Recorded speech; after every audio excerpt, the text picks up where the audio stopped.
So before I deleted my Twitter account, I made a post saying that when I was younger and worked in the service industry, that the best tippers, percentage-wise, were almost always the poorest families. And of course, there were people that said, well, I shouldn't be required to tip. Our employers should just pay them more money. But before I go further, I do want to clarify that I am specifically referring to the American tipping industry, right? I'm not going to speak to the etiquette of other countries. But here's the thing, you're right. Employers should pay their servers more. But they're not, because they're not required to, and they're not going to. So until that system changes, though, you need to still tip if you want to take part in that system. Not tipping is not a political stance. You know, you're not standing up for anybody by not doing that, because the employer's still getting their full cut. They have no idea that you didn't give that server any money. They still got 100% of their money.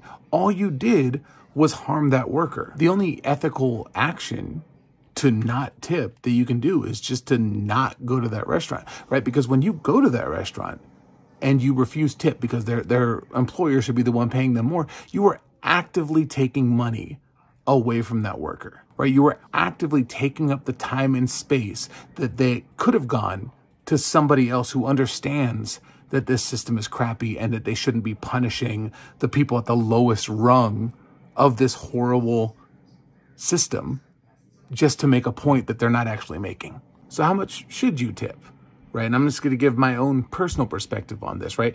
Horrible service still gets 15%, right? Because I have really shitty days at my job too. Some days I wasn't feeling it. I wasn't doing my best. I still get paid my bare minimum, my base pay for my job. And I kind of feel the same thing as it goes for service. If it was just standard good service, 20%, right? If they were above and beyond, 25, sometimes even 30%. And like, regardless of how low my bill was, if I actually sat down and had someone bring me my food, at the bare minimum, I leave $5. And you're right, it is shitty that we have to pay out of our own pocket to make up for the fact that employers are allowed to pay service workers so little. But that's what the system is, right? And if you want to take part in that system, don't punish the people that have no power to change that system on their own. They're just trying to make a living just like everyone else.